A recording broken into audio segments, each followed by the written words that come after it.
بسم اللہ الرحمن الرحیم۔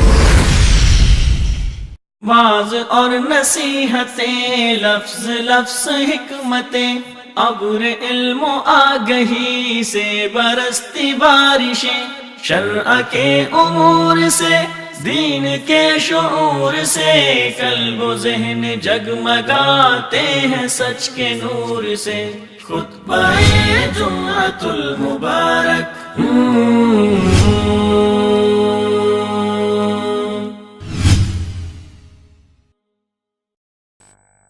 الحمد لله نحمده ونستعينه ونستغفره ونعوذ بالله من شرور أنفسنا ومن سيئات أعمالنا. نعوذ بالله من شرور أنفسنا ومن سيئات أعمالنا. أشهد أن لا إله إلا الله وحده لا شريك له، وأشهد أن محمدًا عبده ورسوله صلى الله عليه وعلى آله وصحبه وسلم. اللهم صل على محمد وعلى آل محمد كما صليت على إبراهيم وعلى آل إبراهيم إنك حميد مجيد. اللهم بارك على محمد وعلى آل محمد كما باركت على إبراهيم وعلى آل إبراهيم إنك حميد مجيد. رب اشرح لي صدري ويسر لي أمري واحلل عقدة من لساني يفقه قولي. اللهم طهر قلبي من النفاق وعملي من الرياء ولساني من الكذب وعيني من الخيانة، فإنك تعلم خائنة الأعين وما تخفي الصدور. سبحانك لا علم لنا إلا ما علمتنا إنك أنت العليم الحكيم. أما بعد، فإن خير الحديث كتاب الله، وخير الهدي هدي محمد صلى الله عليه وسلم، وشر الأمور محدثاتها، وكل محدثة بدعة، وكل بدعة ضلالة، وكل ضلالة في النار. أعوذ بالله السميع العليم من الشيطان الرجيم، من همزه ونفخه ونفثه. بسم الله الرحمن الرحيم. إذا جاء نصر الله والفتح ورأيت الناس يدخلون في دين الله أفواجا فسبح بحمد ربك واستغفره إنه كان توابا. انتہائی قابل احترام بھائیوں، بہت ہی عزت کے لائق میرے اس فیض ریش بزرگوں، قابل قدر و قابل شفقت عزیزوں اور بیٹوں، اللہ کے پیارے نبی صلی اللہ علیہ وسلم کی ساری ہی باتیں بہت قیمتی ہیں۔ ایک ایک بات ایسی ہے کہ انسان ساری زندگی کے لیے اسے یاد رکھے اور اس پہ عمل پیرا ہو، لیکن اللہ کے پیارے نبی علیہ الصلاۃ والسلام نے ہم سے الوداع ہوتے ہوئے جو آخری باتیں کی، ان کی اپنی ہی کچھ شان ہے۔ آپ جانتے ہیں، اگر ایک شخص اپنے والدین کا نافرمان بھی ہو اور ساری زندگی ستاتا بھی رہا ہو، لیکن جب اس کی ماں بستر مرگ پہ لیٹ کے اس کو بلائے کہ بیٹے میری بات سنو، اور وہ دنیا سے جاتے ہوئے اسے کوئی بات کہے، تو نافرمان بیٹا بھی اس کی بات کو یاد رکھتا ہے کہ یہ تو میری ماں نے جاتے ہوئے، زندگی سے الوداع ہوتے ہوئے اور ہم سے بچھڑتے ہوئے آخری لمحوں میں اس نے وصیت کی تھی۔ نافرمان بیٹا بھی اپنے باپ کی اس بات کو ضرور یاد رکھتا ہے جو اس نے دنیا سے الوداع ہوتے ہوئے باتیں کی ہوں۔ تو آئیے آج اللہ کی توفیق سے اور اس کے فضل و کرم سے اور اس کی مہربانی سے ہم یہ جائزہ لینے کی کوشش کریں گے کہ رسول اللہ صلی اللہ علیہ وسلم جب اس دنیا سے الوداع ہو رہے تھے اور امت سے بچھڑ رہے تھے اور جنت کے سفر پہ رواں دواں تھے، تو آپ مرض الموت میں حجرہ مبارکہ اور حجرہ شریفہ کے اندر لیٹتے ہوئے اپنی امت کو کیا کیا باتیں کر رہے تھے۔ آپ نے بین الاقوامی حالات کے متعلق بھی باتیں کی کہ کفار و مشرکین کے ساتھ تمہارا کیا تعلق ہونا چاہیے۔ آپ نے دین اسلام کے بنیادی اصولوں کے بارے میں باتیں کی، آپ نے اہل بیت کے بارے میں باتیں کی، آپ نے صحابہ کے بارے میں باتیں کی، آپ نے انصار کے بارے میں باتیں کی، آپ نے غلاموں اور لونڈیوں کے حقوق کے بارے میں باتیں کی۔ آپ علیہ الصلاۃ والسلام کی وہ باتیں باقاعدہ امت کا ایک بہت بڑا سبق ہے جو امت کو یاد رکھنا چاہیے، لیکن ان میں سے چند ایک بنیادی باتیں جو آپ بہت زیادہ کرتے رہے، بار بار کرتے رہے، تکرار کے ساتھ کہتے رہے، وہ چند ایک باتیں میں آپ کے سامنے عرض کروں گا۔ رسول اکرم صلی اللہ علیہ وسلم حج پہ جب روانہ ہوئے تو آپ علیہ الصلاۃ والسلام کو ہجرت کے 10ویں سال، مدینہ منورہ کے 10ویں سال آپ کو اندازہ ہو چکا تھا کہ شاید یہ میری زندگی کا آخری حج ہوگا، اور رسول کریم صلی اللہ علیہ وسلم کو 10 ہجری کے اندر جو رمضان المبارک آیا اس میں بھی آپ کو اندازہ ہو چکا تھا کہ میری زندگی کا آخری رمضان ہوگا، کیونکہ عام طور پر آپ علیہ الصلاۃ والسلام 10 دنوں کا اعتکاف فرماتے تھے، لیکن آپ کی زندگی میں 10 ہجری کے اندر جو رمضان آیا اس میں اللہ کے پیارے نبی علیہ السلام نے 20 دن اعتکاف کیا تھا۔ آپ علیہ الصلاۃ والسلام جبریل امین سے ایک دفعہ قرآن مجید ریوائز کرتے تھے اور قرآن مجید کا دور کرتے سنتے سناتے تھے، لیکن آپ کی زندگی کا جو آخری رمضان آیا 10 ہجری کا رمضان، اس میں کونین کے تاجدار آمنہ کے لال علیہ الصلاۃ والسلام نے جبریل امین کے ساتھ 2 دفعہ قرآن مجید کو ریوائز کیا تھا۔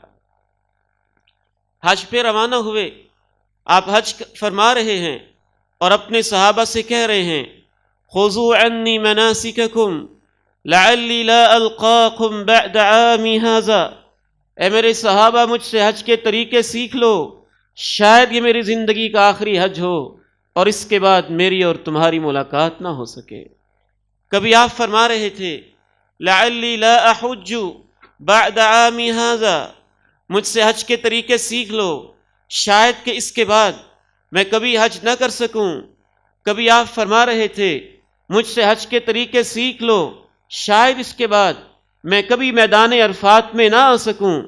آپ علیہ الصلاۃ والسلام حج سے فارغ ہوئے، اگلا سال شروع ہوا 11 ہجری کا محرم کا مہینہ، مدینہ منورہ، پیارے نبی صلی اللہ علیہ وسلم واپس تشریف لے گئے، وہاں پہنچے، سفر کا مہینہ شروع ہوا۔ سفر کے مہینے کے شروع میں آپ علیہ الصلاۃ والسلام شہدائے احد کے قبرستان پہ گئے، جا کے ان کو دعائیں دیں، ان کے لیے بخشش اور مغفرت کی دعائیں کیں۔ شیخ صفی الرحمن مبارک پوری رحمہ اللہ نے بہت خوبصورت انداز میں لکھا ہے، یوں لگتا تھا جیسے آپ زندہ لوگوں سے پہلے شہیدوں کو الوداع کہہ رہے ہوں اور ان کو آخری دعائیں دینے جا رہے ہوں۔ فصلی علیہم کصلاتہ علی المیت، حدیث میں آتا ہے کہ آپ نے اس طرح سے دعائیں کیں جیسے جنازے کے اندر دعائیں پڑھتے ہیں، اس طرح سے ان کے کھڑے ہو کے دیر تک دعائیں دیتے رہے۔ سفر کے مہینے کی درمیانی تاریخ آئی 15 سفر کی تاریخ، تو اس تاریخ میں تقریباً پیارے نبی صلی اللہ علیہ وسلم شہداء کے قبرستان کے علاوہ عام مسلمانوں کا قبرستان، بقیع کا قبرستان، ان مسلمانوں کی قبروں پہ گئے اور وہاں جا کے پہلے بھی آپ دعائیں دیتے ہوں گے، لیکن اس دفعہ جب آپ نے ان الفاظ کے ساتھ دعا کی ہوگی یرحم اللہ المستقدمین منا والمستأخرین یغفر اللہ لنا ولکم وَإِنَّا إِن شَاءَ اللَّهُ بِكُمْ لَاحِقُونَ، اے میری امت کے لوگوں جو پہلے چلے گئے ان پہ بھی رب رحم کرے، جو بعد میں جانے والے ان پہ بھی رب رحم کرے، تمہیں بھی رب معاف کر دے، ہمیں بھی رب معاف کر دے۔ وَإِنَّا إِن شَاءَ اللَّهُ بِكُمْ لَاحِقُونَ، اور ہم بھی تمہارے پاس آنے ہی والے ہیں۔ وَإِنَّا إِن شَاءَ اللَّهُ بِكُمْ لَاحِقُونَ، کاش مجھے اور آپ کو کبھی توفیق مل جائے قبرستان کے باسیوں سے ہم بھی ہم کلامیاں کرنے لگ جائیں، اور ہم بھی اپنے دل کی زنگ کو اتارنے کے لیے ان سے اس طرح کی باتیں اور اس طرح کی گفتگو کرنے لگ جائیں جس سے ہمارے دلوں کے بند کواڑ کھل جائیں اور لگے ہوئے زنگ اتر جائیں۔ کونین کے تاجدار آمنہ کے لال علیہ السلام کی زندگی میں 11 ہجری کا سفر کے مہینے کا آخری دن جب شروع ہوا، آپ علیہ السلام کے سر مبارک میں شدید درد اور شدید تکلیف شروع ہو گئی۔ اس کے بعد آپ علیہ السلام کی تکلیف کے اندر اضافہ ہوتا چلا گیا۔ ٹوٹل 13 دن اللہ کے پیارے نبی صلی اللہ علیہ وسلم بیمار رہے، اور بیماری کے ایام میں، تکلیف کے ایام میں آپ کے خادم خاص حضرت انس رضی اللہ تعالی عنہ بیان کرتے ہیں کہ میں آپ کے پاس حاضر ہوا وَهُوَ يُوعَكْ، اور آپ کو شدید تکلیفیں، شدید دردیں ہو رہی تھیں، وَعْكًا شَدِيدًا، سخت قسم کی تکلیف۔ میں نے آپ سے عرض کیا وَإِنَّكَ لَتُوعَكْ، اے اللہ کے نبی آپ کو بھی تکلیف ہو رہی ہے، آپ کو بھی دردیں ہو رہی ہیں، آپ کو بھی ٹیسیں محسوس ہو رہی ہیں۔ کونین کے تاجدار آمنہ کے لال علیہ السلام نے فرمایا وَإِنِّي لَأُوعَكُ كَمَا يُوعَكُ رَجُلَانِ مِنْكُمْ، اے میرے انس جتنی تکلیف تمہارے 2 بندوں کو ہوتی ہے اتنی تکلیف مجھ اکیلے کو ہو رہی ہے۔ حضرت انس رضی اللہ تعالی عنہ بیان فرماتے ہیں کہ میں نے آپ سے پوچھا کیوں؟ اس لیے اتنی تکلیف ہے وَإِنَّ لَكَ لَأَجْرَيْنِ، کہ آپ کے لیے ثواب اور اجر بھی اللہ نے زیادہ رکھا ہے۔ فرمایا اجل، ہاں انس مجھے تکلیف بھی زیادہ ہے، میرے لیے اجر بھی زیادہ ہے۔ پھر آپ نے ارشاد فرمایا مَا مِن مُسْلِمٍ عَلَى الْأَرْضِ يُصِيبُهُ مرض او اذى، میری امت کا کوئی بھی انسان روئے زمین پہ بسنے والا، اسے بیماری کی تکلیف ہو یا کوئی اور تکلیف ہو، اور وہ رب کی رضا کے لیے صبر کرتا رہے، جب وہ اپنی تکلیفوں پہ صبر کرتا ہے تو رب اس کے گناہوں کو یوں صاف کر دیتا ہے جس طرح سے درختوں سے پتوں کو جھاڑ دیا جاتا ہے۔ آپ علیہ السلام اسی تکلیف میں، اسی شدت میں، اسی بیماری میں مسلسل دن گزار رہے ہیں، اور عدل و انصاف کے تقاضے ازواج مطہرات کے پاس بار بار جانے سے آپ کو تکلیف ہو رہی ہے۔ ہماری ماں حضرت عائشہ بیان کرتی ہیں کہ آپ علیہ السلام ازواج مطہرات سے پوچھنے لگتے ہیں این انا غدا، این انا غدا، این انا غدا، کل مجھے کہاں جانا ہے، کل کہاں جانا ہے، آئندہ کہاں جانا ہے۔ ہماری مائیں سمجھ آتی ہیں کہ آپ کے لیے عدل و انصاف کے جو پوری زندگی آپ تقاضے ازواج مطہرات کے درمیان پورے کرتے رہے، آپ تکلیف محسوس فرما رہے ہیں۔ سب نے مشورہ کر کے کہا کہ آپ حضرت عائشہ رضی اللہ تعالی عنہا کے پاس قیام کر لیجئے، ہم سب آپ کی خدمت میں حاضر ہو جایا کریں گی۔ آپ علیہ السلام ہماری ماں حضرت عائشہ رضی اللہ تعالی عنہا کے گھر میں قیام پذیر ہو جاتے ہیں۔ آپ کی زندگی کے آخری دن ہیں، سوموار کو آپ کی وفات ہوئی، اور یہ جمعرات کا دن آ گیا۔ جمعرات کو مغرب کی نماز اللہ کے پیارے نبی علیہ السلام نے مسجد کے اندر آخری نماز تھی جس کی جماعت کروائی، اور اس کے اندر آپ نے والمرسلات عرفا فالعاصفات اسفا سورہ مرسلات کی تلاوت کی۔ عشاء کی نماز کا وقت آیا، صحابہ کرام انتظار میں ہیں کہ آپ تشریف لائیں گے، وقت بیتتا چلا جا رہا ہے، آپ تشریف نہیں لائے، بے ہوشی کی کیفیت ہے، سخت قسم کی سکرات الموت کی کیفیات ہیں۔ آپ علیہ السلام کو جب تھوڑا سا افاقہ ہوتا ہے، ہماری ماں حضرت عائشہ رضی اللہ تعالی عنہ بیان فرماتی ہیں آپ نے پوچھا اصلی الناس، کیا نماز پڑھ لی لوگوں نے؟ ہم نے کہا نہیں، وَهُمْ يَنْتَظِرُونَكَ، لوگ تو آپ کے انتظار میں ہیں۔ آپ علیہ السلام نے کہا کوئی لگن، کوئی ٹب لے کے آؤ، اس میں پانی رکھو۔ ٹب لایا گیا، پانی رکھا، غسل فرمایا، افاقہ ہوا، اٹھنے لگے، نماز کے لیے جاتے ہیں۔ لیکن پھر آپ علیہ السلام کی تکلیف میں اضافہ ہو گیا۔ پھر آپ علیہ السلام کو افاقہ ہوا، پھر پوچھا اصلی الناس، لوگوں نے نماز پڑھ لی ہے؟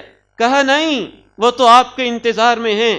پھر اسی طرح ہوا، پانی لاؤ، پانی بہایا، اٹھنے لگے، پھر آپ سے اٹھا نہ گیا، پھر تکلیف میں اضافہ ہو گیا۔ تیسری مرتبہ پھر کہا اصلی الناس، لوگوں نے نماز پڑھ لی ہے؟ کہا نہیں، وَهُمْ يَنْتَظِرُونَكَ، آپ کے انتظار میں ہیں۔ پھر ایسے ہوا، چوتھی مرتبہ پھر پوچھا اصلی الناس، لوگوں نے نماز پڑھ لی ہے؟ کہا نہیں، لوگ تو آپ کا انتظار کر رہے ہیں۔ کہا جاؤ کسی قاصد کو بھیجو، ابو بکر سے کہہ دے کہ وہ لوگوں کو نماز پڑھا دے۔ یہ پہلی نماز تھی جو کونین کے تاجدار آمنہ کے لال علیہ السلام مسجد میں تشریف لا کر ادا نہیں فرما سکے۔ جناب ابو بکر نے اس کی امامت کروائی۔ جمعرات والے دن عشاء کی نماز، جمعے کی 5 نمازیں، ہفتے کی 5 نمازیں، اتوار کی 5 نمازیں اور سوموار کی نماز فجر، 17 نمازیں اللہ کے پیغمبر علیہ السلام کی موجودگی میں جناب صدیق رضی اللہ تعالی عنہ مصلی امامت پہ کرواتے رہے۔ قاصد پاس پہنچا، جناب صدیق سے کہا اللہ کے پیغمبر کا حکم ہے کہ آپ جماعت کروا دیں۔ جناب صدیق بڑے نرم دل تھے، کہا میں اللہ کے پیغمبر کے مصلی پہ کھڑے ہو کے جماعت کیسے کروا سکتا ہوں، میری تو ہچکیاں بن جائیں گی، عمر تم جماعت کروا دو۔ جناب عمر نے کہا آپ کے ہوتے ہوئے میں کیسے جماعت کروا سکتا ہوں۔ جناب صدیق نے پھر یہ نمازیں پڑھائیں، دن بیتتے چلے گئے۔ کونین کے تاجدار آمنہ کے لال علیہ السلام وفات سے یہی 4-5 دن قبل شدید تکلیف میں طافق یطرح خمیصۃ علی وجہہ، ایک موٹی سی چادر اپنے چہرے انور پہ لے لیتے ہیں کہ وہی چہرہ ہے جس کی نگاہیں اٹھتے تھیں تو رب تعالیٰ اس کی نگاہوں کو قرآن بنا دیتا تھا۔ ما زاغ البصر وما طغى، جو اپنے جسم مبارک پہ چادر بھی لیتے تھے تو اللہ اس چادر کو بھی اپنے قرآن کا حصہ بنا دیتے ہیں۔ یا ایھا المزمل یا ایھا المدثر، نگاہیں آسمان کی طرف اٹھتی تھیں تو رب تعالیٰ قبلے کو تبدیل فرما دیتے ہیں۔ لیکن رب کے جو ضابطے ہیں، قوانین ہیں، انسانی حوالے سے وہ تقاضے پورے ہو رہے ہیں۔ آپ شدید تکلیف کے اندر چادر مبارک اپنے چہرے انور پہ، چہرے مقدس پہ، چہرے مبارک پہ اوڑھ لیتے ہیں، اور جب سخت گھبراہٹ ہوتی ہے چادر کو پیچھے ہٹا دیتے ہیں۔ اسی اثناء میں ایک دن آپ علیہ السلام کو کچھ دیر کے لیے جب افاقہ ہوتا ہے، مسجد نبوی میں تشریف لاتے ہیں۔ جناب ابو بکر، جناب ابن عباس جا رہے ہیں، انصار صحابہ بیٹھے رو رہے ہیں۔ یہ ان سے پوچھتے ہیں اے مدینے کے انصاریوں، تم کیوں روتے ہو؟ ہم مہاجر بے یار و مددگار آئے اور تم نے ہمیں پناہیں دیں، آج تم کیوں رو رہے ہو؟ انصار صحابہ کہتے ہیں ہم اس بات کو یاد کر کے رو رہے ہیں، اللہ کے پیغمبر ہمارے پاس تشریف لائے تھے، ان کی اقتداء میں نمازیں پڑھتے تھے، اور آج کتنے دن ہو گئے آپ تشریف نہیں لا سکے، ہم آپ کے پیچھے نماز نہیں پڑھ سکے، ہم آپ کو یاد کر کے رو رہے ہیں۔ یہ دونوں اللہ کے پیغمبر کی خدمت میں حاضر ہوتے ہیں، عرض کرتے ہیں انصار آپ کو یاد کر کے رو رہے ہیں، آپ ہمت کر کے مسجد نبوی میں تشریف لاتے ہیں، منبر پہ بیٹھتے ہیں اور آپ علیہ السلام فرماتے ہیں الانصار کرشی وعیبتی، اے میرے صحابہ یاد رکھنا یہ وفادار پیغمبر ہیں، یہ انصاری صحابی، مدینہ کے صحابی جنہوں نے ہمیں مدینہ کے اندر جگہ دی تھی، یہ صحابہ میرے جسم و جان ہیں، یہ میرے جسم و جان ہیں اور یہ میرے رازدان ہیں۔ لوگ زیادہ ہوتے جائیں گے اور مدینہ کے میرے انصار صحابہ کم ہوتے جائیں گے۔ انہم قد قضوا ما علیہم، جو ان کے فرض بنتے تھے مدینے کے صحابہ نے اپنے سارے فرض ادا کر دیے ہیں۔ اے میرے صحابہ، اے میری امت کے لوگوں، اب تمہارا امتحان ہوگا۔ میں تمہیں وصیت کرتا ہوں کہ انصار صحابہ کا خیال رکھنا، انصار صحابہ کا خیال رکھنا۔ کارشی وعیبتی، یہ میرے جسم و جان، یہ میرے رازدان ہیں۔ فاقبلوا من محسنہم وتجاوزوا عن مسیئہم، میں تمہیں وصیت کرتا ہوں میرے ان صحابہ سے جو نیکیاں ہوئیں ان کو قبول کر لینا، ان سے کوئی گناہ کمزوری کوتاہی ہو جائے تو اس کو معاف کر دینا۔ اے میرے نوجوانوں، اے میرے عزیزوں، اے میرے بھائیوں، اے میرے بزرگوں، ہم نے کیا کیا اللہ کے پیغمبر کی وصیتوں کے ساتھ؟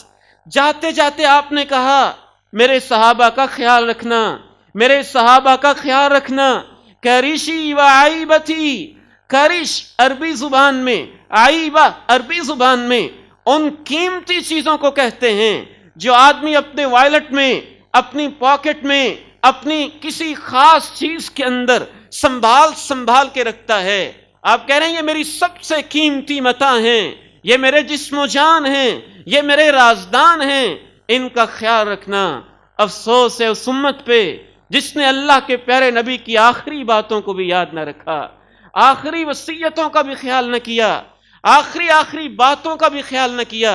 کونین کے تاجدار آمنہ کے لال علیہ السلام انہی دنوں میں سے ایک دن میں اپنی وفات سے کوئی 3-4 روز تقریباً قبل اپنی اس چادر مبارک کو، کملی مبارک کو گھبراہٹ کے عالم میں چہرے سے ہٹا کے کہتے ہیں لعنت اللہ علی الیہود والنصارى اتخذوا قبور انبیائہم مساجد۔ اے اللہ تیری لعنت ہے یہودیوں پہ، عیسائیوں پہ، ان کے نبی جب دنیا سے چلے جاتے تو ان کی قبروں پہ سجدہ کرتے تھے۔ یا اللہ ان پہ لعنت ہو، اے اللہ ان پہ لعنت ہو، اے اللہ ان پہ لعنت ہو۔ صحابہ کہتے ہیں یحذر ما صنعوا، آپ کا مقصد صرف ان پہ لعنت کرنا نہیں تھا، آپ کا مقصد اپنی امت کو ڈرانا تھا کہ دیکھو میں اللہ کے پاس جا رہا ہوں، تم میری قبر کے ساتھ وہ سلوک نہ کرنا۔ لعنت اللہ علی الیہود والنصارى اتخذوا قبور انبیائہم مساجد۔ یہودیوں پہ لعنت، عیسائیوں پہ لعنت، وہ اپنے نبیوں کی قبروں کو سجدہ گاہ بنا لیتے تھے۔ میرے محترم بھائیوں اور بزرگوں، اللہ کے نبی سے محبت کے دعویٰ کرنے والے میری سب بھائیوں سے اپیل ہے خدا را کچھ تو سوچیں، اللہ کے پیغمبر جاتے ہوئے کیا باتیں کر رہے ہیں۔ ساری زندگی کی باتیں تو تم بھولے سو بھولے، خدا را وہ تو نہ بھولیں جو آپ نے جاتے جاتے باتیں کیں، الوداعی طور پہ باتیں کیں۔ ایک اور حدیث میں آپ علیہ السلام اللہ سے دعا کیا کرتے اللہم لا تجعل قبری وثنا یعبد، یا اللہ میری قبر کو بت نہ بننے دینا، اے اللہ میری قبر کو بت نہ بننے دینا۔ رب کی عدالت میں انبیاء سے پوچھا جائے گا، جناب عیسیٰ نے نہیں کہا تھا میری عبادت کرو؟ اللہ پھر بھی میدان محشر میں عیسائیوں کے سامنے اپنی عدالت میں ان کو کھڑا کر کے پوچھیں گے انت قلت للناس اتخذونی و امی الہین من دون اللہ، اے میرے عیسیٰ کیا آپ نے ان سے کہا تھا مجھے اور میری ماں کو اللہ کے علاوہ معبود بنا لینا؟ تو کونین کے تاجدار آمنہ کے لال علیہ السلام کو وہ سارے منظر یاد آ رہے ہوں گے۔ آپ کی اس وصیت کا ہم نے کیا حشر کیا ہے؟ پاکستان کے چوک چوراہے، گلیاں، محلے، جگہ جگہ کے اوپر کتنے ہی ایسے بزرگوں کے مزارات ہیں جن کو ہم نے بازار بنا کے رکھ دیا، اور ہم مردوں کی قبروں کے اوپر تجارتیں کرنے لگ گئے اور ان کے مقدس وجود کے ساتھ طرح طرح کی زیادتیاں کرنے لگ گئے۔ میں نے اپنی آنکھوں سے ایسے ایسے منظر دیکھے ہیں، کتنے ہی لوگ ہیں۔ میں ایک جگہ کھڑا تھا، اپنی آنکھ سے اس منظر کو دیکھ رہا تھا۔ ایک نوجوان آتا ہے اور اپنے بیٹے کو 2 سال کا معصوم بچہ اپنے ہاتھوں میں لیتا ہے اور اس بزرگ کی قبر کی پائنتی کی طرف پاؤں والی سائڈ پہ اپنے بچے کی پیشانی کو سجدے کے انداز میں اوپر رکھ دیتا ہے، پھر خود سجدہ کرتا ہے، پھر چکر لگاتا ہے، طواف کرتا ہے، پھر باہر چلا جاتا ہے۔ پکڑے جائیں گے وہ سب لوگ جو ان مزاروں پہ گدی نشین بن کے تو بیٹھے ہیں، نذرانے تو وصول کرتے ہیں، عاشقان رسول کے دعوے تو کرتے ہیں، اللہ کے پیغمبر سے محبت کے بلند باغ اعلان تو کرتے ہیں، لیکن لوگوں کو یہ مسائل نہیں بتاتے۔ پوری امت کا اس بات کے اوپر اجماع اور اتفاق پایا جاتا ہے، اور عالم اسلام کے تمام مسالک و مذاہب کا اس بات پر اتفاق پایا جاتا ہے، کسی بھی قبر کے اوپر مسجد بنانا جائز نہیں۔ اگر قبر پہلے سے موجود ہو، بعد میں مسجد بنائی جائے تو مسجد کو شفٹ اور ٹرانسفر کر دینا چاہیے کسی اور جگہ کے اوپر، اور اگر مسجد پہلے موجود ہو، بعد میں اندر قبر بنائی جائے تو پھر قبر کو کسی اور جگہ شفٹ کر دینا چاہیے، ڈیڈ باڈی کو کہیں اور منتقل کر دینا چاہیے۔ آپ علیہ الصلوۃ والسلام اس گھبراہٹ کے عالم میں، جس تکلیف میں انسان کو کچھ یاد نہیں رہتا، اپنی امت کی فکر کے اندر ہیں، اور بار بار کہہ رہے ہیں لعنت اللہ علی الیہود والنصارى اتخذوا قبور انبیائہم مساجد۔ یہودیوں عیسائیوں پہ لعنت، جنہوں نے اپنے نبیوں کی قبروں کو سجدہ گاہ بنا لیا، جب نبی کی قبر پہ سجدہ گاہ بنانا جائز نہیں ہے تو عام ولی، عام انسان، عام بزرگ جتنا بھی متقی اور پرہیزگار ہو تو اس کی قبر کو سجدہ گاہ بنانے پہ اللہ کی کیسی پھٹکار اور اللہ کی کیسی لعنت برستی ہوگی۔ آپ علیہ الصلوۃ والسلام اسی تکلیف کے اندر مسلسل مبتلا ہیں۔ اسی اثناء میں حضرت فاطمہ رضی اللہ تعالی عنہ بیمار پرسی، مزاج پرسی کے لیے آپ کے پاس تشریف لاتی ہیں، اور مسلسل اپنی زبان مبارک سے یہ کہہ رہی ہیں وا کرب ابا، وا کرب ابا، وا کرب ابا۔ آپ کی بے چینیوں کو دیکھ کے، کبھی آپ کے ہاتھ مبارک میں، کبھی قدم مبارک میں تکلیف اور بے چینی، آپ کو دیکھ کے سیدہ فاطمہ جنت کی شہزادی، سیدۃ نساء المومنین، مومن عورتوں کی سردار، اپنی زبان مبارک سے کہتی ہیں ابا جان آپ کو کتنی تکلیف ہو رہی ہے، ابا جان آپ کو کتنی تکلیف ہو رہی ہے، آپ کتنی بے چینی میں ہیں۔ آپ اپنی اس پیاری بیٹی جنت کی شہزادی سے کہتے ہیں، حسن و حسین کی ماما سے کہتے ہیں بیٹی لا کرب علی ابیک بعد اليوم، تیرے ابو کی یہ زندگی کی آخری تکلیف ہے، اس کے بعد کوئی تکلیف نہیں ہوگی، ساری تکلیفیں ختم ہیں، ساری مصیبتیں ختم ہیں، اتق اللہ واصبری۔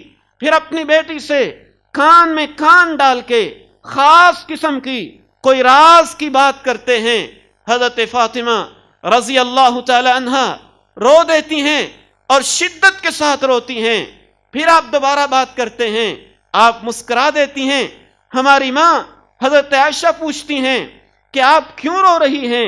اللہ کے پیغمبر نے تو آپ سے خصوصی جاتے جاتے کوئی بات کی، آپ کیوں پریشان ہیں؟ حضرت فاطمہ فرماتی ہیں یہ میرے ابو جی کا راز ہے، میں آپ کو نہیں بتا سکتی۔ پھر جب اللہ کے پیغمبر پیارے ہو جاتے ہیں، بعد میں حضرت عائشہ حضرت فاطمہ کو بلا کے کہتی ہیں میں آخر تمہاری ماں ہوں، میرا تمہارے اوپر حق بنتا ہے، اب تو بتا دو کہ اللہ کے پیغمبر نے تم سے کیا خاص بات کی تھی؟ سیدہ فاطمہ کہتی ہیں کہ اب میں آپ کو بتا سکتی ہوں۔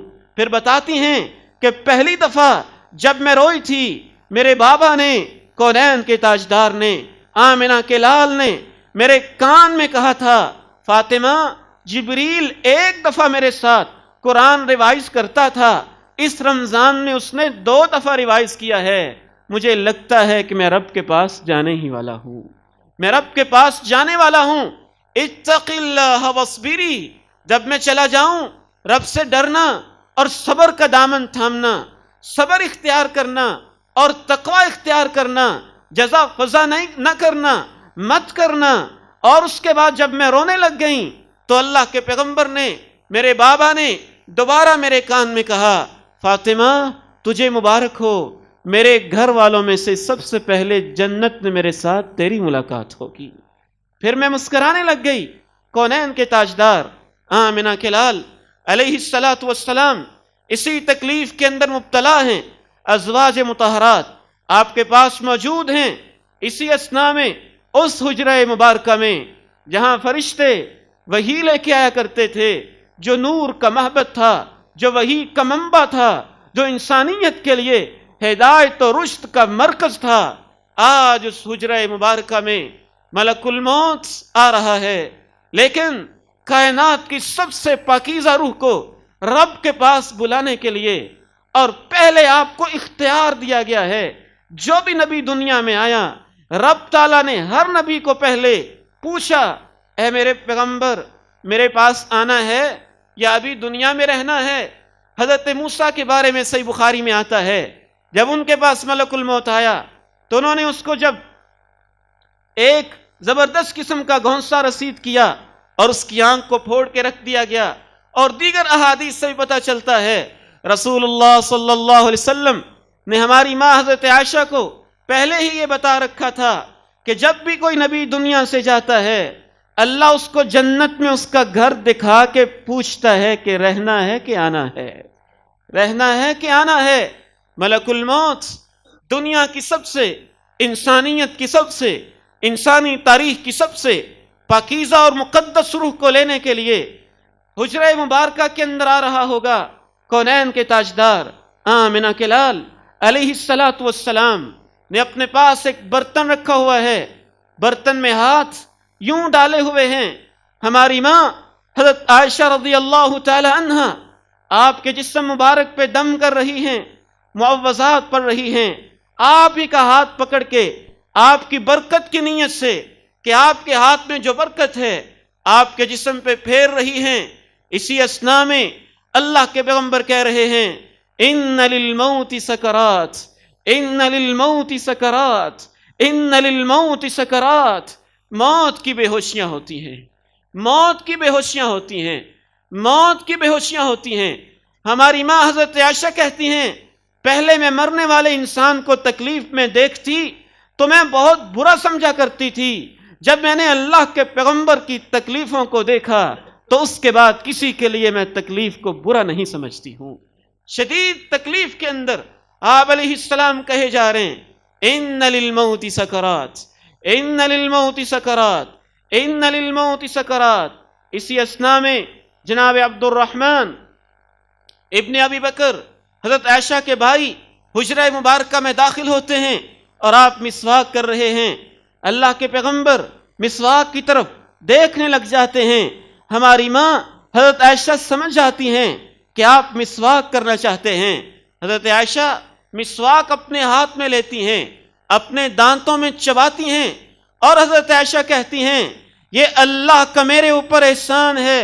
توفی رسول اللہ صلی اللہ علیہ وسلم فی بیتی وفی یومی وبین سحری ونحری وجمع اللہ بین ریقی وریقہی۔ اللہ نے اللہ کے پیغمبر کے حوالے سے مجھے 4 اعزاز دیے ہیں کہ آپ جب دنیا سے رخصت ہوئے، میرے گھر میں ہوئے، جب دنیا سے رخصت ہوئے، میری باری والے دن ہوئے، جب دنیا سے رخصت ہوئے تو اللہ کے پیغمبر علیہ السلام کے پاس فرشتہ میرے گھر میں آیا۔ جب اللہ کے پیغمبر رخصت ہوئے تو میں نے آپ کو سہارا دیا ہوا تھا، بیٹھا نہیں جا رہا تھا۔ ہماری ماں حضرت عائشہ صدیقہ رضی اللہ تعالی عنہا و ارضاہا سہارا دے کے پیچھے ٹیک لگائے ہوئے ہیں، کہتی ہیں یہ میرے اوپر اللہ کا احسان ہے کہ آمنہ کے لال جب دنیا سے رخصت ہوئے تو آپ کا سر مبارک میرے سینے کے اوپر تھا، اور میں نے آپ کو پیچھے سے ٹیک دی ہوئی تھی، سہارا دیا ہوا تھا۔ کہتی ہیں اللہ نے مجھے یہ اعزاز بھی دیا، جمع اللہ بین ریقی وریقی۔ جب آپ رب کو پیارے ہو رہے تھے، میرا بھائی عبد الرحمن گھر میں آیا تھا اور میں نے آپ کے اشاروں سے سمجھ لیا تھا آپ مسواک کرنا چاہتے ہیں۔ مسواک میں نے اپنے دانتوں میں چبا کے آپ کے چہرے مبارک اور آپ کے لب مبارک کو لگایا تھا۔ اللہ نے دنیا سے جاتے ہوئے میرے لعاب اور آپ کے لعاب مبارک کو اکٹھا کر دیا تھا، یہ بھی اللہ نے مجھے اعزاز دیا۔ ایک اور حدیث میں حضرت عائشہ کہتی ہیں 5واں اعزاز یہ بھی اللہ نے مجھے دیا، وَدُفِنَ فِي بَيْتِي۔ اللہ کے پیغمبر میرے گھر کے اندر دفن ہوئے ہیں۔ حضرت عائشہ رضی اللہ تعالی عنہا پاس بیٹھی ہوئی ہیں، آپ علیہ السلام کو شدید تکلیف کے اندر اب بولا نہیں جا رہا، آواز بیٹھی بیٹھی سی ہے۔ کونین کے تاجدار آمنہ کے لال علیہ السلام، جن کی زبان پہ ہدایت اور رشد کے کلمات جاری ہوتے تھے، ہماری ماں کہتی ہیں میں کان لگا کے سننے کی کوشش کرتی ہوں تو آپ کی زبان اقدس پہ یہ الفاظ جاری تھے، یہ الفاظ جاری تھے، اللہم الرفیق الاعلی، اللہم الرفیق الاعلی، اللہم الرفیق الاعلی۔ آپ علیہ السلام نے اپنی نگاہ مبارک کو چھت کی طرف ٹکٹکی باندھ کے لگا رکھا ہے۔ حضرت عائشہ رضی اللہ تعالی عنہ فرماتی ہیں مجھے یاد آ گیا کہ اللہ کے پیغمبر فرمایا کرتے تھے کہ جب بھی کسی نبی کو اوپر لے جایا جاتا ہے پہلے اس سے پوچھا جاتا ہے، اب آپ سے پوچھا جا رہا ہوگا اور آپ زبان مبارک سے یہ کہہ رہے ہیں اے اللہ میں اونچے دوستوں کے پاس جانا چاہتا ہوں، مع النبیین والصدیقین والشہداء والصالحین، نبیوں کے ساتھ، صدیقوں کے ساتھ، شہیدوں کے ساتھ، صالحین کے ساتھ، مع جبریل و میکائیل و اسرافیل۔ ایک روایت میں یہ بھی الفاظ ہیں فرشتوں کے پاس، اے اللہ تیرے قرب میں، تیرے پاس، تیرے حضور جانا چاہتا ہوں۔ حضرت عائشہ رضی اللہ تعالی عنہ فرماتی ہیں میں سمجھ گئی اذن لا یخیرنا، جب اللہ نے آپ کو جنت کا گھر بھی دکھا دیا، اپنی قربت کی راہیں بھی دکھا دیں، تو اب آپ ہمارے پاس نہیں رہیں گے۔ آپ کے خادم خاص حضرت انس کہتے ہیں کہ میں نے جب بھی آپ کے پاس چکر لگایا آپ کی خدمت کے لیے بیماری کے ایام میں کان کھل کے سن لینا۔ میرے بھائیوں، میرے بزرگوں، میرے عزیزوں، میرے بیٹوں، اللہ کے گھر میں بیٹھ کے وعدہ کریں، اللہ کے پیغمبر کی آخری وصیت آپ اپنے گھر والوں کو بھی سنائیں گے۔ جناب انس کہتے ہیں میں نے اکثر آپ کو جاتے جاتے یہ کہتے سنا الصلاۃ الصلاۃ وما ملکت ایمانکم، اے میری امت کے لوگوں میں دنیا سے جا رہا ہوں، تم نماز کا خیال رکھنا، نماز کا خیال رکھنا، نماز کا خیال رکھنا، وما ملکت ایمانکم، غلاموں کا خیال رکھنا، لونڈیوں کا خیال رکھنا، ان کمزور لوگوں کا خیال رکھنا۔ ہماری ماں حضرت ام سلمہ رضی اللہ تعالی عنہا بیان فرماتی ہیں کہ میں نے اللہ کے پیغمبر علیہ السلام کو سنا، آپ کیا فرما رہے ہیں، ما یفیض بها لسان، آپ سے بولنا مشکل ہو رہا تھا۔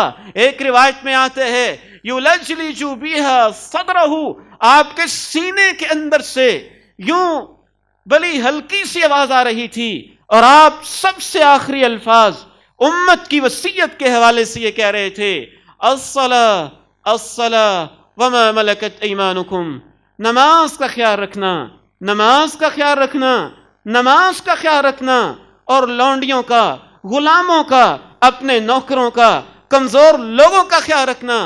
جناب علی مرتضیٰ رضی اللہ تعالیٰ عنہ کہتے ہیں کان آخر ما تکلم به النبی صلی اللہ علیہ وسلم، سب سے آخری بات جو اللہ کے پیغمبر کی ہم نے سنی وہ یہی تھی الصلاۃ الصلاۃ وما ملکت ایمانکم، نماز کا خیال رکھنا، نماز کا خیال رکھنا، اور اپنی لونڈیوں کا، غلاموں کا خیال رکھنا۔ میں آپ سے پوچھنا چاہتا ہوں، میں آپ سے پوچھنا چاہتا ہوں اس امت نے اللہ کے پیغمبر کی سب سے آخری وصیت کا کتنا خیال رکھا؟ آج گلیوں میں، چوکوں میں، چوراہوں میں بہت سارے نوجوان سارا دن تو لگا دیں گے، نماز کی توفیق نصیب نہیں ہوگی۔ جب اللہ کی عدالت لگے گی اور اللہ تعالیٰ کے سامنے ہم بھی کھڑے ہوں گے، رب کے پیغمبر بھی موجود ہوں گے، اور آپ کہیں گے میری امت سے پوچھو میں نے سب سے آخری وصیت جو جاتے جاتے کی تھی نماز کا خیال رکھنا، انہوں نے اس کا کتنا خیال رکھا ہے؟ میرے بھائیوں اور بزرگوں، ہمیں کیا ہو گیا ہے؟ سب سے ہلکی چیز ہمارے نزدیک نماز ہے۔ پورے کے پورے سیکریٹریٹ بے نمازوں سے بھرے ہوئے، سارے کے سارے چیمبر بے نمازوں سے بھرے ہوئے، ساری کی ساری عدالتیں بے نمازوں سے بھری ہوئی، بڑے بڑے کالج بے نمازوں سے بھرے ہوئے، بڑی بڑی یونیورسٹیاں بے نمازوں سے بھری ہوئی، بڑے بڑے اسکول بے نمازوں سے بھرے ہوئے، بڑے بڑے بازار بے نمازوں سے بھرے ہوئے، اور جس سے پوچھیں وہی عاشق رسول بھی ہے، جس سے پوچھیں وہی محب رسول بھی ہے۔ اللہ سے ڈر جاؤ میرے بھائیوں، اللہ کے پیغمبر کی آخری وصیت جب آپ سے بولا نہیں جا رہا تھا اور آپ اپنے سینے کے اندر سے یوں بھرائی ہوئی آواز نکال کے کہہ رہے تھے الصلاۃ الصلاۃ وما ملکت ایمانکم، نماز کا خیال رکھنا۔ سب سے آخری دیدار جو اللہ کے پیغمبر نے کیا سوموار کا دن تھا، صبح کا وقت تھا، کونین کے تاجدار آمنہ کے لال نے ہماری ماں حضرت عائشہ کے حجرہ مبارکہ کے پردے کو یوں ہٹا کے دیکھا، صحابہ نماز پڑھ رہے ہیں، تبسم ضاحکا یتبسم، اللہ کے پیغمبر مسکرانے لگے، میری امت بھر کی پونجی جمع ہے اور وہ وقت پہ نماز ادا کر رہے ہیں۔ بار بار یہ پوچھ رہے ہیں نماز پڑھ لی ہے، نماز پڑھ لی ہے، نماز پڑھ لی ہے، نہیں انتظار ہو رہا ہے۔ تو اس کا اہتمام چہرہ انور سے آخری دیدار صحابہ کا کرتے ہیں، تو یہ مظاہرہ کہ نماز پڑھ رہے ہیں یا نہیں پڑھ رہے، دنیا سے جا رہے ہیں تو یہ تاکید الصلاۃ الصلاۃ وما ملکت ایمانکم۔ میں کل ہی پڑھا رہا تھا اور حیران ہو رہا تھا، کیا ہمارے فقہا ہیں، کیا ان کی عظمتیں ہیں۔ کہتے ہیں اگر کوئی بندہ قید میں چلا جائے، کافروں کی جیلوں میں چلا جائے، اس کو نہ وضو کے لیے پانی ملے، نہ تیمم کے لیے مٹی میسر ہو، نہ پہننے کے لیے لباس موجود ہو، وہ ظالم کبھی گوانتانامو بے میں، کبھی کسی جیل کے اندر مسلمان کا لباس اتار کے بھی رکھ دیں تو اس حال میں بھی مسلمان کے اوپر نماز فرض ہی ہوتی ہے۔ وہ ویسے ہی پڑھ لے، بغیر وضو کے پڑھ لے، بغیر پانی کے پڑھ لے، بغیر کپڑوں کے پڑھ لے، نماز معاف نہیں ہوگی۔ فقہا کا اس بات پہ اتفاق ہے، آدمی اتنا شدید بیمار ہو گیا ہے کہ اسے اپنی پاکی ناپاکی کا پوری طرح سے خیال اس سے رکھنا ممکن نہیں رہا۔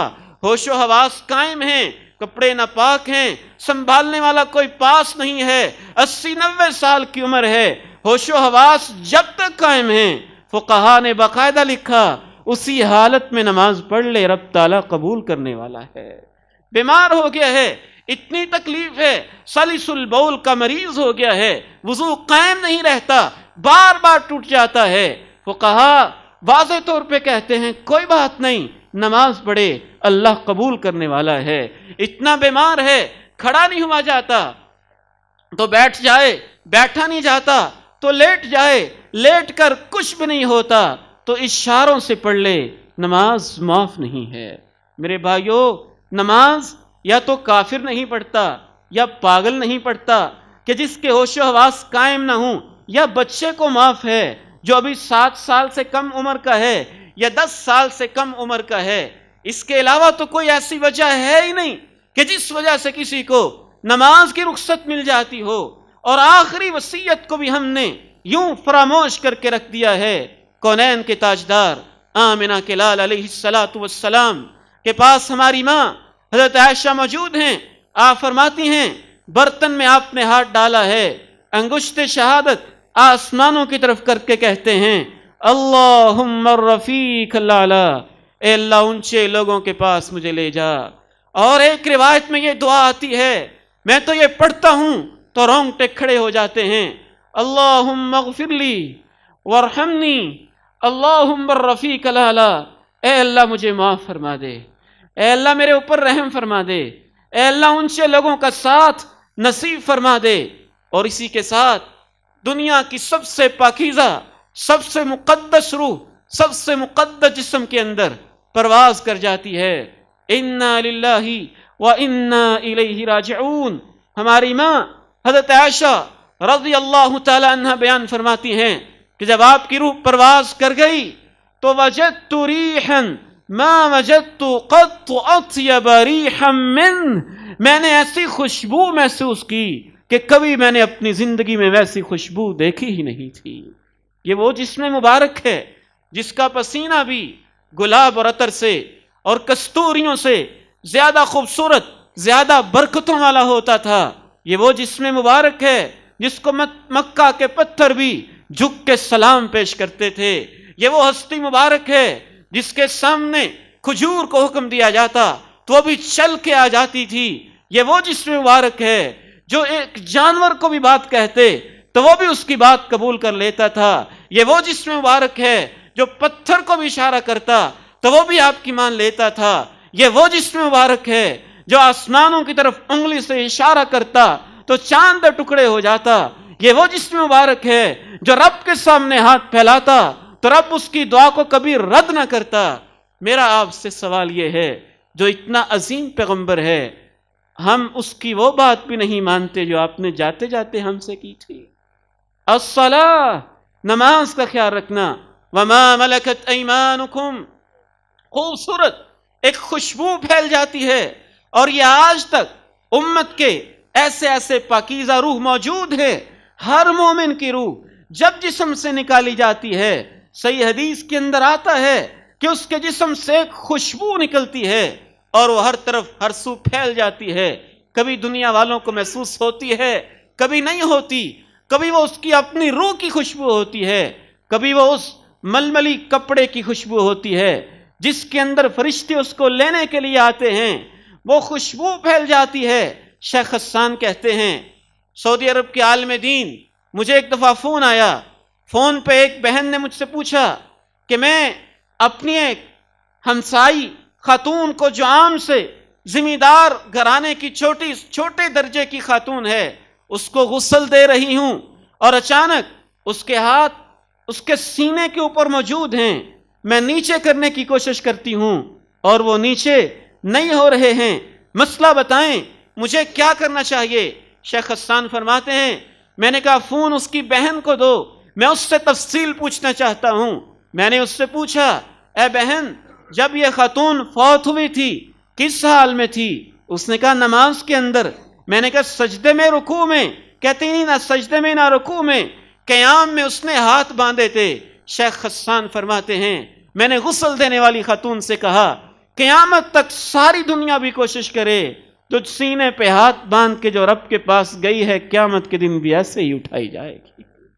وہ خاتون کہتی ہے کہ شیخ حسان، اب ہمارے گھر میں خوشبو شروع ہو گئی ہے، اور فرماتے ہیں ایک ہفتہ تک ان کے گھر کے اندر خوشبو جاری رہی تھی۔ صحابہ کرام نے وہ خوشبو کیسے محسوس کی ہوگی؟ ہماری ماں نے اس خوشبو کو کیسے محسوس کیا ہوگا؟ سب سے پہلے آپ کے حجرہ مبارکہ میں مردوں میں سے اجازت لے کر جناب عمر اور حضرت مغیرہ داخل ہوئے۔ جب باہر نکلنے لگے، دروازے کے پاس پہنچے، حضرت مغیرہ نے کہا مات رسول اللہ صلی اللہ علیہ وسلم، اللہ کے رسول فوت ہو چکے ہیں۔ حضرت عمر نے کہا نہیں، تم جھوٹ کہتے ہو، تحوش کا فتنہ، تیرے اندر کوئی فتنہ آ گیا ہے، کبھی ایسی بات نہ کرنا کہ اللہ کے رسول فوت ہو گئے ہیں۔ حضرت عمر اپنے ہوش و آواز کھو بیٹھے، تلوار پکڑ لی، باہر جا کے کہنے لگے جو یہ کہے گا کہ اللہ کے رسول فوت ہو گئے، میں اس کی گردن تن سے جدا کر کے رکھ دوں گا۔ حضرت ابوبکر مدینہ کے قریب کسی محلہ میں گئے ہوئے تھے، واپس تشریف لائے، اپنی بیٹی کے گھر میں پہنچے، کونین کے تاجدار آمنہ کے لال علیہ السلام کا جسم مبارک چادر سے ڈھکا ہوا ہے، خوشبوئیں مہک رہی ہیں۔ آپ جسم مبارک سے چادر کو ہٹا کے اللہ کے پیارے نبی کی پیشانی مبارک سے بوسہ لے کے کہتے ہیں طبت حیا و میتا، جب آپ ہمارے پاس تھے تب بھی پاکیزہ تھے اور آج بھی آپ پاکیزہ ہیں۔ اللہ ان کو صبر دیتا ہے، استقامت دیتا ہے، ہمت دیتا ہے۔ میرے محترم بھائیوں اور بزرگوں، جب یہ سارا کچھ ہو رہا تھا وہ 12 ربیع الاول کی تاریخ تھی جو آج تاریخ ہے۔ 12 ربیع الاول کی تاریخ تھی، مدینہ منورہ کا ماحول تھا، اور مدینہ کے اندر ایسا کوہرام مچا ہوا تھا کہ حضرت انس رضی اللہ تعالی عنہ بیان فرماتے ہیں جس دن آمنہ کے لال مدینہ میں تشریف لائے تھے اس دن سے زیادہ روشن دن میں نے کوئی نہیں دیکھا، اور جس دن آپ دنیا سے رخصت ہو گئے اس دن سے زیادہ اندھیرے والا دن میں نے کوئی نہیں دیکھا ہے۔ آئیے اللہ تعالیٰ سے دعا کرتے ہیں ہمیں ان کے قدموں میں اللہ قیامت کے دن جنت میں جگہ نصیب فرما دے، اور ان کی شفاعت نصیب فرما دے، اور ان کی آخری وصیتوں کو یاد رکھنے کی توفیق نصیب فرمائے۔ وآخر دعوانا ان الحمد للہ رب العالمین۔